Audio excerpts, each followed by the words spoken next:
Comenzamos. Y gracias al trabajo que realiza desde Lima el equipo de gestión cultural de Petroperú. Por supuesto, desde Librería Documenta de Barcelona. Este es nuestro segundo encuentro de los 20 que tendremos en torno al premio Copé de Cuento. Tal como les referí la semana pasada, la dinámica básica del programa consiste en entrevistar en vivo al ganador del premio Copé y avanzaremos cronológicamente desde los primeros hasta los más recientes, además del comentario en torno al cuento galardonado. Comentario que estará a cargo, por supuesto, de un especialista que nos mandará un video. Dicho esto, antes de situarnos en el premio Copé de 1981, haré una escala en el año 2018, que es la última vez que vi en persona a Julio Ortega, nuestro invitado central de hoy. Era diciembre, 2 años atrás, y se celebraban las jornadas transatlánticas, actividad académica que organizaban en ese momento en común la Universidad de Brown, por la cual volvía Julio Ortega a esta ciudad, con la Universidad de Barcelona y CASA. Como podrán imaginar, todo se desarrolló en los altos del edificio histórico de la Universidad de Barcelona, en el cruce de la Gran Vía de las Cortes Catalanas y Carrer de Aribau. Por supuesto, las jornadas se desarrollaron con ponencias, intervenciones y debates de alto nivel. Sin embargo, también hubieron ratos fascinantes para conversar de lo nimio, de lo casero. Y es que en 2018 yo recién llevaba un año en Barcelona, soportaba mal el invierno mediterráneo y tenía en mi cabeza varias ideas sobre esta ciudad. Una de ellas tenía que ver con las aves de aquí, las gaviotas caníbales, las cotorras temerarias, los gorriones acechados y las palomas pandilleras. Y lo comenté en el descanso de la jornada académica. Entonces, Julio Ortega, notable escritor y profesor de la Universidad de Brown, recordó las palomas del tiempo en que vivió en Barcelona. Las rememoró como seres incompletos. Algunas tenían una pata, otras eran tuertas, muchas volaban con las plumas quemadas, pequeños monstruos que picoteaban en su ventana de estudiante como si fueran sobrevivientes de una guerra urbana. A fin de cuentas, las palomas siempre han sido expertas en pelearse entre sí y estrellarse contra los cables de luz. Surgieron entonces en ese diálogo hipótesis ecológicas en un congreso literario, con lo cual yo tuve otra vez la oportunidad de constatar el sentido del humor de Julio Ortega, el vigor de su memoria y su privilegiada atención al detalle. Todo lo cual nos lleva al cuento Avenida Oeste. Así entonces, tenemos con nosotros a Julio Ortega, a quien damos la más cariñosa bienvenida. Julio, te agradezco muchísimo haber aceptado la invitación para participar de estas entrevistas, Conversaciones de Oro. Buen día por allá. Encantado de estar con ustedes. Gracias por invitarme. Felicidades por la serie Petroperú. Y es maravilloso que siga el premio reconociendo la audacia de escribir un cuento breve. Es más fácil escribir una novela. Ciertamente. Voy a recordar algunas cosillas, Julio. Sí. Si el jurado del premio Copé del año 79 estuvo conformado por 6 personas, para la bienal siguiente, la del 81, el número se limitó a 5, para que no haya problemas en el fallo. En ese momento fueron jurados Estuardo Núñez, Ricardo González Vigil, Eleodoro Vargas Vicuña, Belardo Kendo y Pedro Cateriano por Petroperú. Fueron casi 600 cuentos los que se presentaron. El Copé de Oro se lo gana Julio Ortega con Avenida Oeste, y el Copé de Plata queda con Pepe Adolf. El cuento es Recuerdas Amanda. Imagínate tú. Entonces es un Copé al cual el tercer puesto también tenemos a Armando Robles Godoy con Jorge Bruce. Así que es un Copé de verdad muy, muy sólido, muy atractivo. El cuento de Julio Ortega, recuerden ustedes conmigo, comienza con un padre cocinando para su hijo. Y desde ahí avanza. Por un lado, la sagacidad del autor para referir tanto con un puñado de palabras. Por otro, el brillo de esa inteligencia para desmenuzar lo que decía hace un rato, los detalles. Antes de preguntarle varias cosillas a Julio, quiero contarles a ustedes un poco de su hoja de vida para recordar y refrescar. Julio Ortega es ensayista, investigador, docente universitario, poeta y narrador. Entre sus publicaciones, en el ámbito de la crítica, podemos recordar títulos como Convergencias, Divergencias, Incidencias, o también El discurso de la abundancia. Además, investigaciones suyas nos han permitido comprender durante medio siglo de obras César Vallejo, Carlos Fuentes, Julio Cortázar, José María Arguedas, Diamela El Cid, José Donoso. Yo mismo he seguido sus pasos, como le contaba hace un rato a Julio, tras el camino a Montserrat, buscando ese ejemplar de España, parte de mí este cáliz, que él refiere en una de sus investigaciones sobre Vallejo. Asimismo, Julio Ortega es un célebre antologador. Para muestra un botón, el libro Nuevo Cuento Latinoamericano, publicado en Madrid en 2009, entre otros. En cuanto a su narrativa, podemos recordar su libro de cuentos La Mesa del Padre, así como ese prodigio de hibridez que es su novela Habanera, o ese libro clave de la literatura peruana que es Adiós Ayacucho. Julio Ortega ha sido merecedor de la beca Guggenheim y ganador de premios literarios como el Novela Breve Big Shot en Mallorca y el de ensayo de Casa de América de Madrid. La narrativa breve de Julio Ortega no solo recibió el premio Copé de Cuento, recuerden ustedes que se ganó el legendario Juan Rulfo de Radio France Internacional. Su libro más reciente se titula La comedia literaria, Memoria Global de la Literatura Latinoamericana, del cual yo le iré preguntando algunas cosillas. Julio Ortega, que vive en Estados Unidos desde hace, creo, 40 años, nos recibe para conversar. Y entonces, dicho eso, Julio, yo recordaba algo, tú naciste en Casma, y a mí Casma me remite al explosivo sabor del ceviche de pato, debo confesar. ¿Qué memorias, Julio, se juntaron para impulsarte a escribir Avenida Oeste, cuyo eje es la papa? Claro. Bueno, supongo que como todos los padres del mundo, ha habido en algún momento te quedas solo en casa con tu hijo, porque tu esposa ha ido a visitar la familia o lo que sea, y después de fatigar los restaurantes, que son los mismos, decidí un día preparar un plato peruano para mi hijo, Leo, que era muy pequeño. Y entonces empecé a cortar unas papas para hacer, no sé qué quería hacer con las papas, pero son fáciles de manejar. Y él se quedó a mi lado viendo esto. Y eso me hizo pensar mucho, ¿no? En el exilio, en las papas. La papa es una maravilla porque Hegel decía que las papas en Estados Unidos son más grandes, pero en Europa son más sabrosas. El filósofo Hegel está sí, hablando de papa, ocupándose de las papas. Son cosas extraordinarias.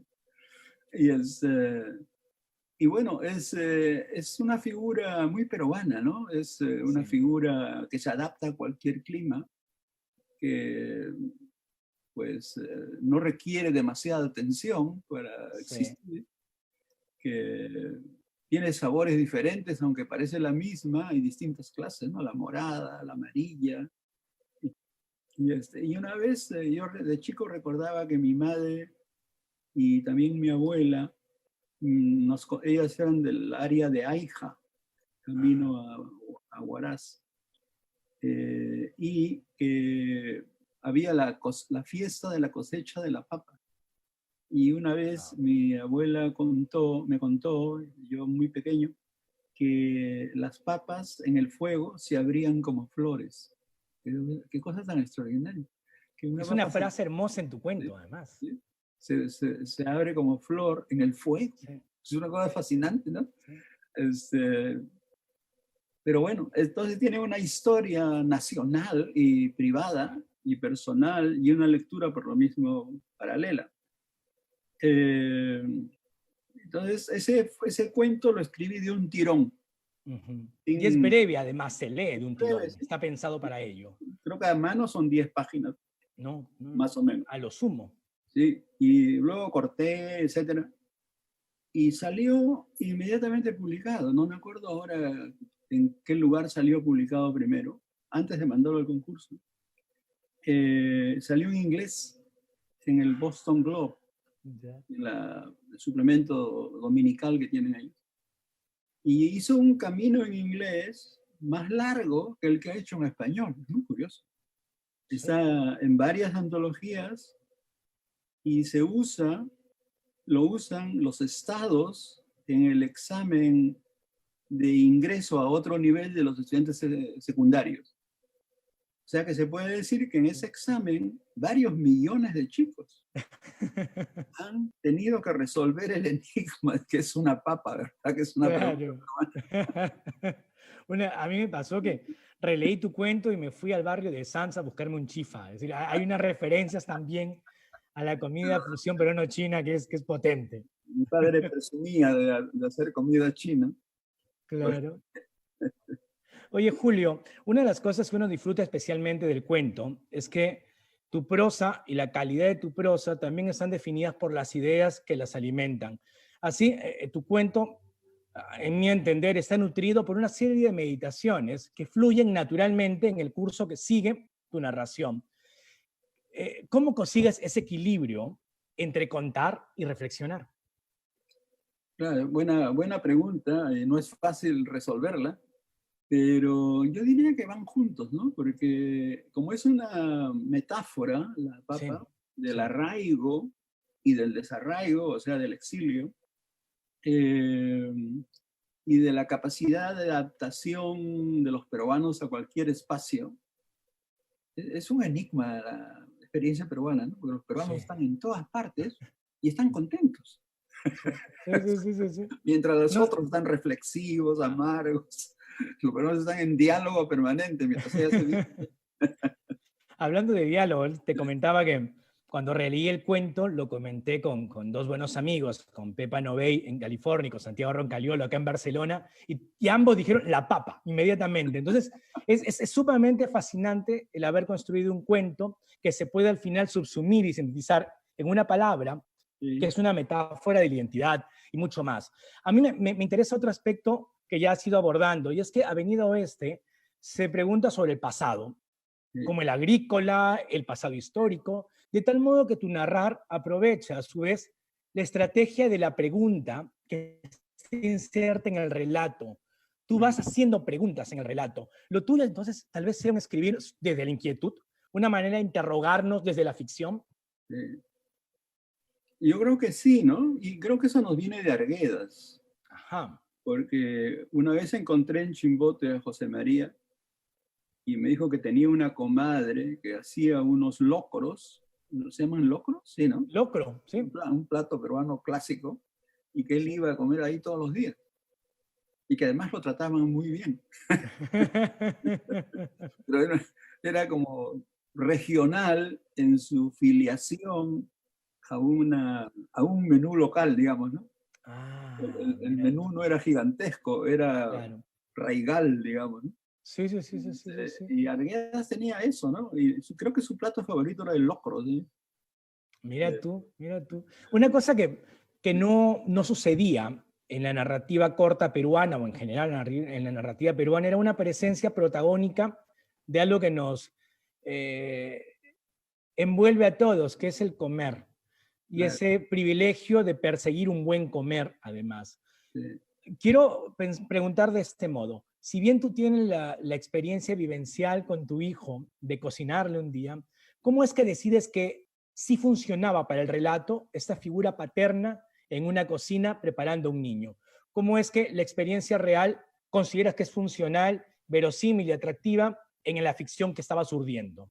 Bueno, por una sola imagen, la papa, Ajá, y digamos la historia cultural de la papa. Yo estaba trabajando en un tema que se llama la representación de la abundancia, y sí. había leído la noción de abundancia relacionada con el Perú, Ah, mira tú.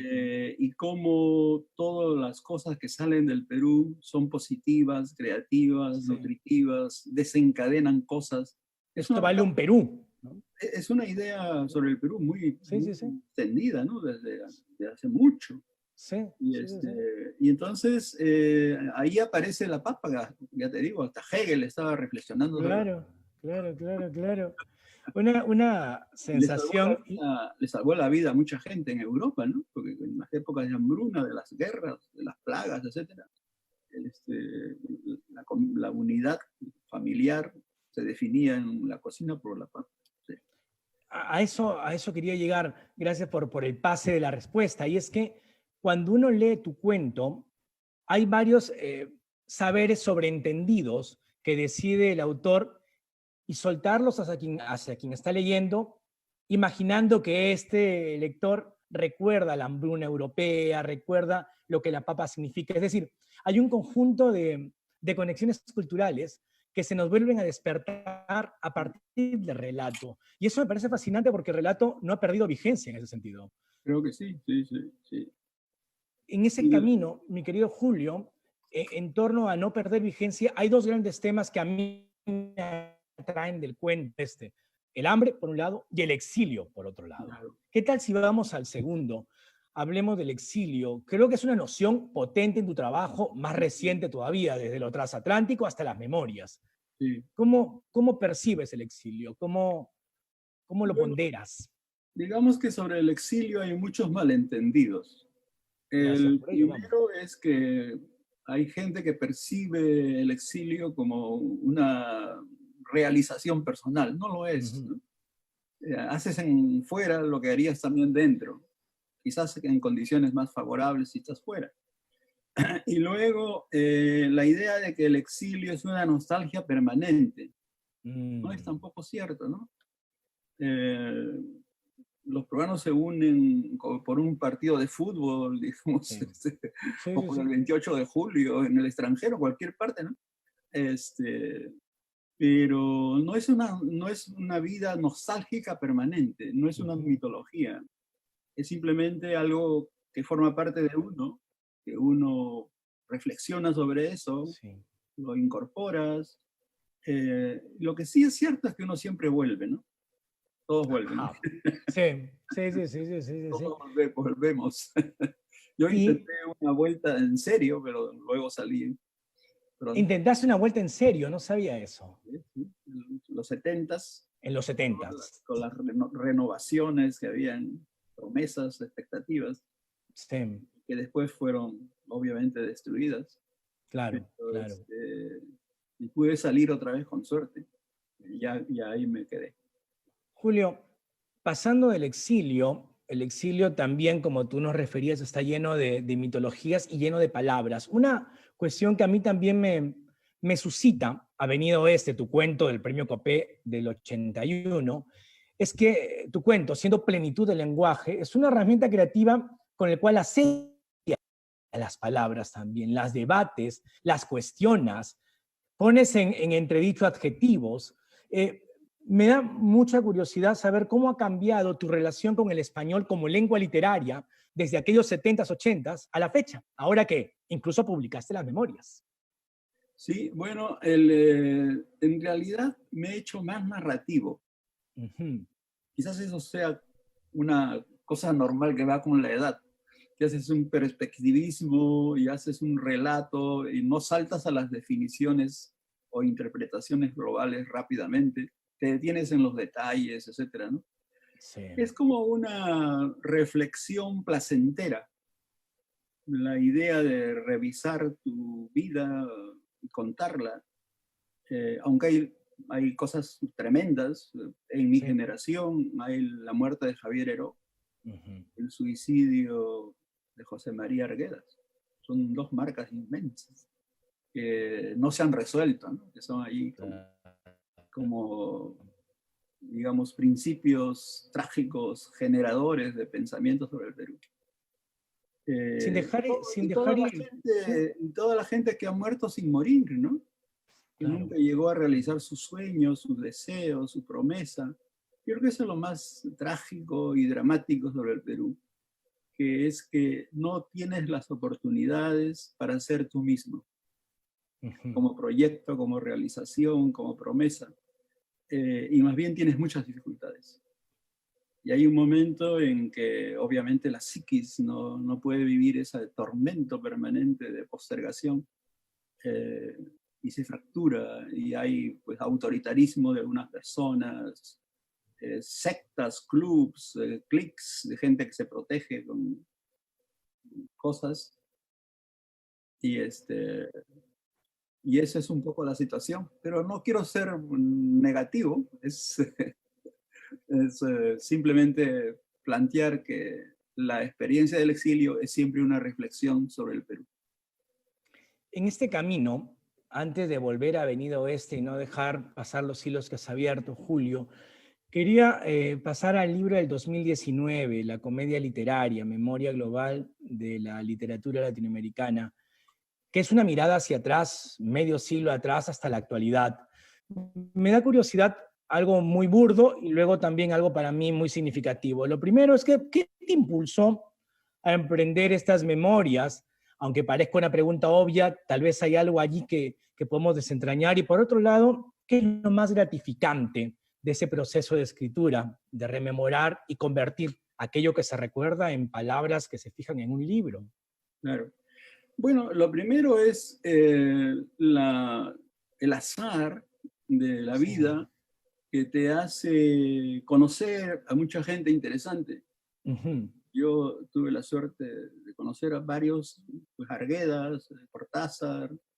A Lezama Lima no lo conocí Ujú. personalmente, pero tuvimos una buena correspondencia y escribió un prólogo para un libro mío, etcétera, etcétera. Y entonces esta casual red de relaciones amistosas, con el Gabo tuve una gran relación, por Ujú. ejemplo, y se convierte en un relato. Y tú hablas y además la gente se va muriendo muy pronto. Sí. O Sí, sea, y, sí. hasta las esposas se van muriendo porque se acaba de morir la Gaba, es increíble. Sí. Queríamos Mm. que era inmortal.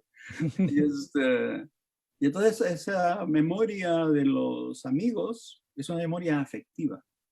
Claro. Y te das cuenta que la afectividad es lo contemporáneo de nuestra escritura. La actualidad de nuestra escritura está en eso, ¿no? En las redes filiales, en las filiaciones Sí, amicales, en todo ese entramado afectivo que la literatura ha creado. claro, claro. La literatura no ha creado un mejor mundo, sino un mundo más habitable, ¿no? Es decir, En ese camino del mundo más habitable, Julio, estamos haciendo un ciclo de entrevistas en torno a los cuentos ganadores del COPE y a mí me daría mucha alegría poder escuchar dos o tres ideas de qué esperas tú como lector de un cuento, qué es lo que bueno, buscas, persigues y disfrutas de un cuento. Cortázar decía que la novela se gana por puntos y el cuento Ujú. por nocaut, ¿no? Sí, Pero lo que pasa es que el cuento es una maravilla de forma, ¿no? Desde los cuentos clásicos de Maupassant, etc. Este, en el espacio temporal más breve, el cuento puede desarrollar hipótesis menos resueltas, ¿no? Entonces son instancias del vivir, digamos, que salen allí, por ejemplo, los cuentos de Chekhov, sí. los cuentos de Cortázar, de Borges. Borges no escribió sino cuentos, ¿no? Y cada vez más breves, lo cual le costó el premio Nobel.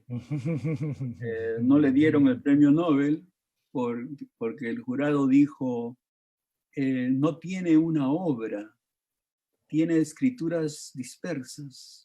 Qué error extraordinario, Claro, ¿no? claro, claro. Pero ahí ves la función del cuento, que Sí, es, un cuentista no sí. gana el premio No, Nobel. no, no, no.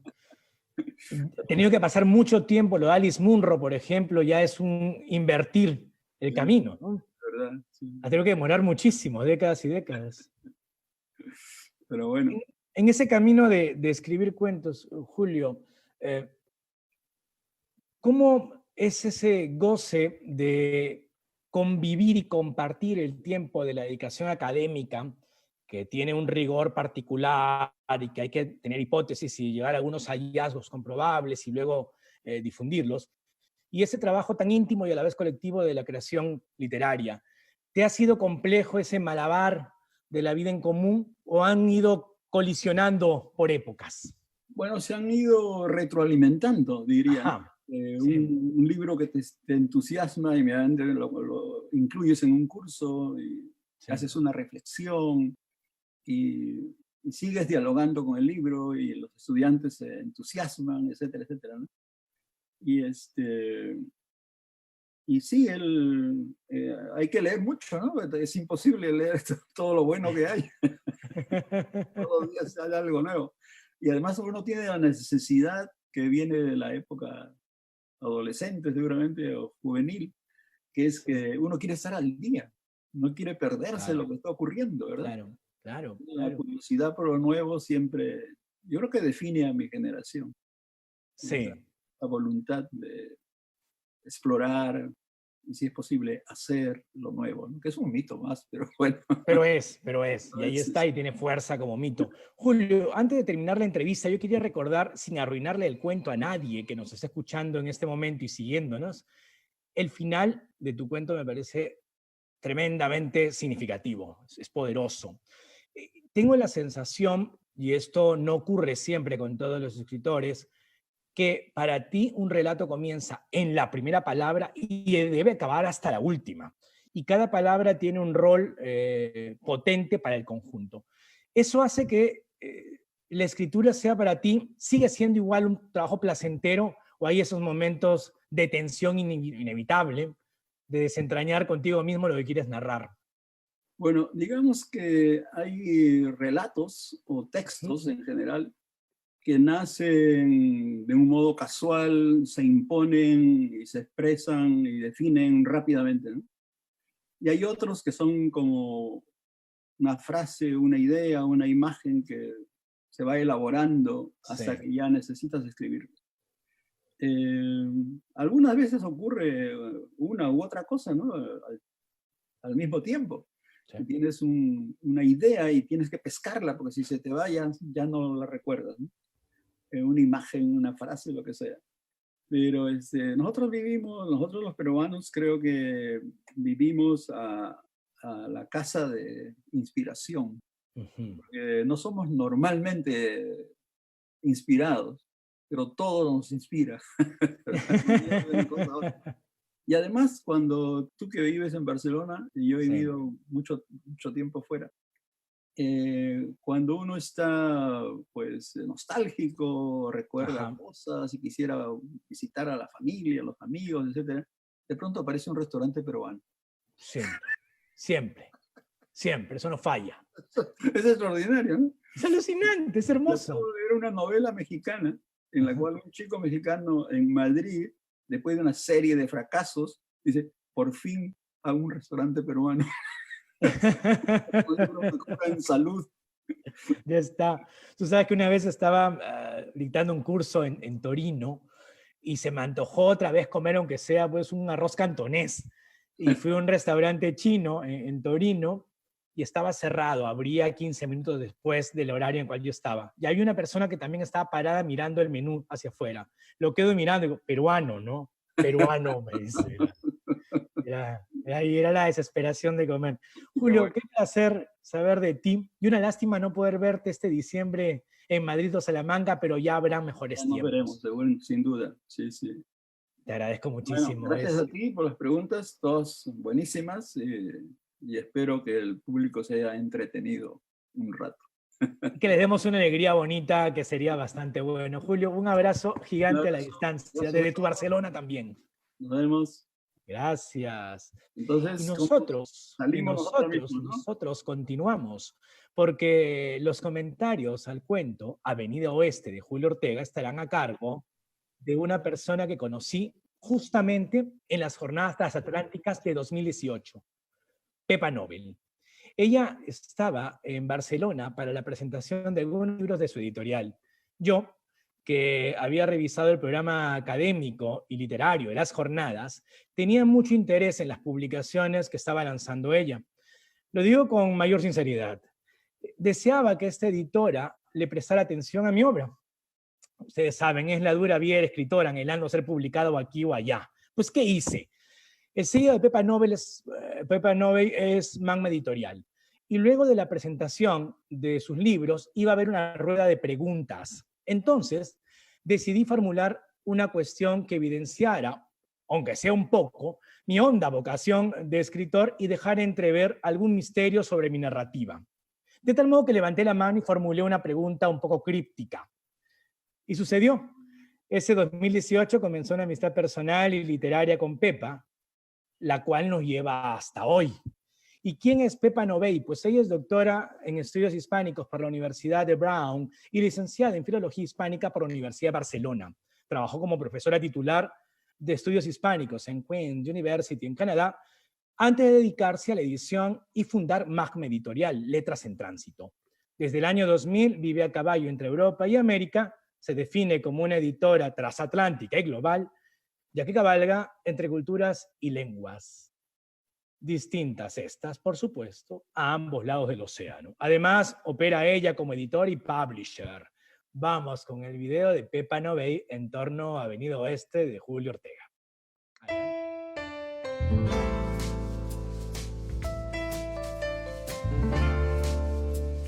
Hola Juan Manuel, muchas gracias por la invitación.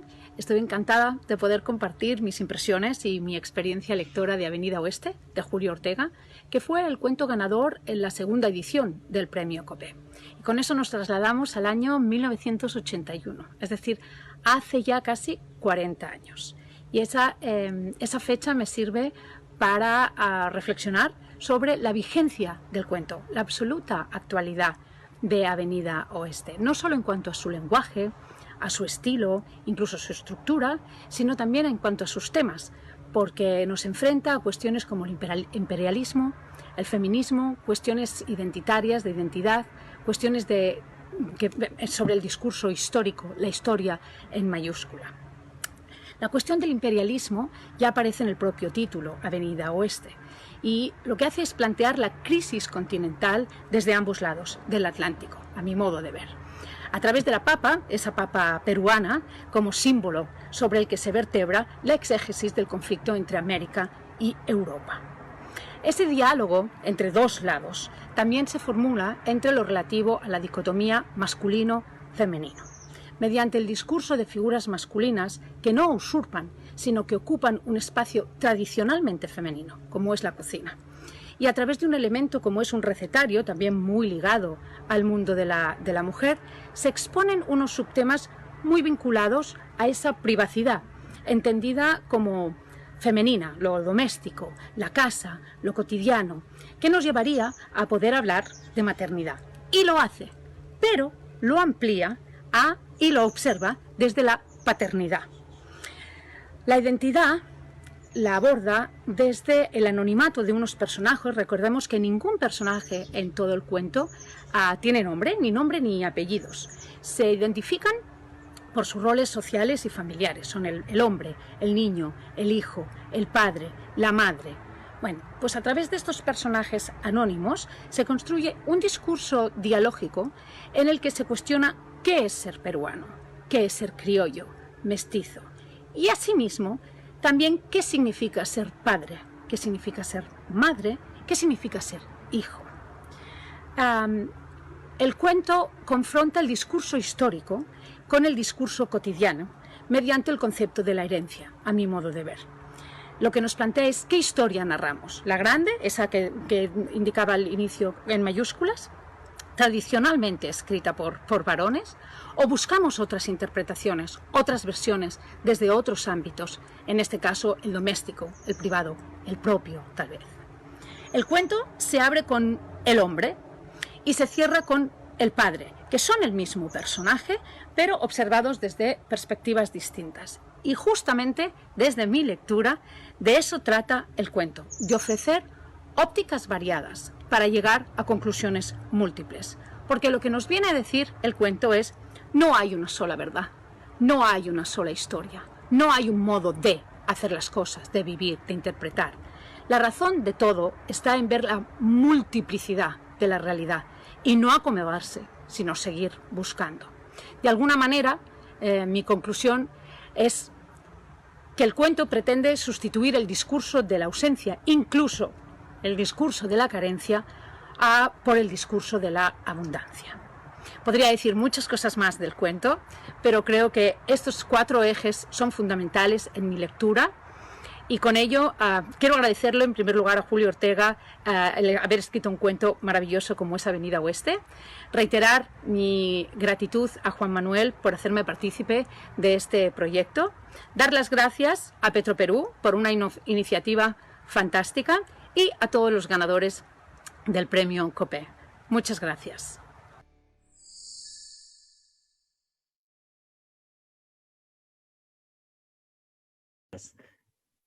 Un rato atrás les conté cuándo fue la última vez que vi en persona a Julio Ortega. Pues bien, lo que no les he dicho es cuándo fue la primera ocasión. Y la primera ocasión fue hace casi una década, en la Feria Internacional del Libro de Lima, que hoy en Lima está realizándose de manera virtual. Sucede que vi a Julio Ortega en una silla, solo, esperando el inicio de una presentación. Y yo, que tenía en mi morral de color verde un par de ejemplares de mi segunda novela, Ahí ve el señor G, decidí lo que hemos hecho tantos con varias figuras literarias, acercarme, abordarlo y robarle unos minutos. Julio no solo recibió mi ejemplar sin conocerme, sino que además me invitó a sentarme y pudimos conversar un rato. Conversamos aquella vez un rato y este sábado de verano en el 2020 de nuevo se ha dado esta misma oportunidad, sentarnos a conversar. Estas son las conversaciones de oro y estas son el ciclo de entrevistas para ustedes. La próxima semana seguiremos avanzando cronológicamente y nos corresponderá ir hacia Óscar Colchado Lucio. Iremos hacia Cordillera Negra. Sin más, fue Juan Manuel Chávez para ustedes, desde Barcelona y lleno de oro.